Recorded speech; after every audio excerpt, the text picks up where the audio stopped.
औज़ु बिल्लाहि मिनश शैतानिर रजीम बिस्मिल्लाहिर्रहमानिर्रहीम। अल-गदीर चैनल की जानिब से इसरार हुसैन शादर खिदमत है। औरतों के मसाइल चल रहे हैं, तो आज का हमारा उन्वान है कि नफास क्या होता है, उसकी अलामात क्या हैं, नफास क्या कम से कम और ज़्यादा से ज़्यादा दौरानिया क्या है, और हालत नफास में रहने वाली औरत पर कौन से काम हराम हैं। नफास वो खून होता है जो बच्चे की विलादत के बाद जारी होता है, और ज़रूरी नहीं कि वो फ़ौरन जारी हो जाए, 1 घंटा 2 घंटे के बाद भी जारी हो सकता है। अब सवाल ये पैदा होता है कि बच्चे की विलादत से पहले अगर कोई खून जारी हो जाए 2 घंटे 4 घंटे 1 घंटा, तो वो कौन सा खून होगा? वो खून नफास नहीं होगा, बल्कि खून इस्तिहाज़ा होगा।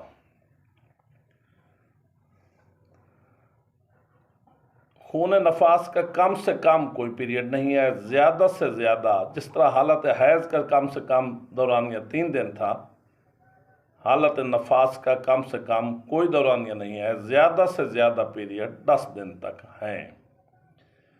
आमतौर पर हम अपने इलाकों में देखते हैं कि बच्चा देने वाली औरत को 40 दिन तक नापाकी की हालत में रखा जाता है, जिसके बच्चे पर भी बहुत बुरे असरात होते हैं।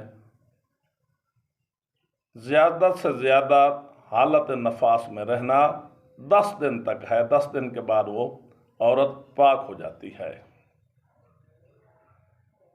अब सवाल ये पैदा होता है कि 10 दिन से पहले कैसे पता चलेगा कि खून नफास रुक गया है? तो जिस तरह हैज़ वाली कंडीशन में हम बयान कर चुके हैं कि आदत वाली औरत, यानी जिसको पता होता है कि मेरा खून हैज़ 5 दिन 4 दिन 6 दिन 7 दिन तक जारी रहता है, इसी तरह खून नफास बच्चे की विलादत के बाद आदत वाली औरत का उसी दिन ख़त्म हो जाएगा जिस दिन उसकी मुद्दत हैज़ ख़त्म हो जाती है। यानी 7वें दिन उसकी मुद्दत ख़त्म हो जाती है, तो 7वें दिन इसका नफास वाला खून भी ख़त्म हो जाएगा, और उसके बाद जो भी खून होगा, चाहे 10वें दिन तक 11वें दिन 12वें दिन तक जारी रहेगा, वो इस्तिहाज़ा का खून होगा। एक और सवाल ये पैदा होता है कि एक खून है 10 दिन तक, कभी आता है कभी रुक जाता है, फिर जारी हो जाता है, फिर आता है फिर रुक जाता है, तो उसके अहकामात क्या है? मसलन बच्चे की विलादत के 4 दिन तक खून जारी रहा, 2 दिन रुक गया, फिर खून शुरू हो गया, 10वें दिन तक या 11वें 12वें दिन तक चला गया, तो उसके लिए ये है कि पहले 4 दिन भी नफास का खून, 2 दिन के वक्फे के बाद वाला भी खून नफास है, और 10वें दिन के बाद वाला खून जो है वो इस्तिहाज़ा का खून होगा। और एहतियात वाजिब की बिना पर वो 2 दिन जिस दिन कोई खून नहीं आया, औरत के लिए ज़रूरी है कि वो नमाज जो कदा हुई है उसकी अदा दे। अगला सवाल यह है कि हालत नफास में रहने वाली औरत पर कौन कौन से काम हराम हैं? तो उसका जवाब यह है कि वो तमाम काम जो हालत जुनाबत और हालत हैज़ में रहने वाली औरत पर हराम थे, वो हालत नफास में रहने वाली औरत पर भी हराम हैं। और वो कौन से काम है? 5 काम है, मैं यहीं पर फिर दोहरा देता हूँ। पहला काम, कुरान मजीद के हरूफ, अंबिया कराम के नामों और 14 मासूमिन अलैहिस्सलाम के नामों को टच करना हैज़ जुनाबत और नफास वाली औरत पर हराम है। नंबर 2, मस्जिद नबवी और मस्जिद हराम में जाना। नंबर 3, किसी मस्जिद में ठहरना। नंबर 4, किसी मस्जिद में कोई चीज़ उठाने के लिए आना और जाना।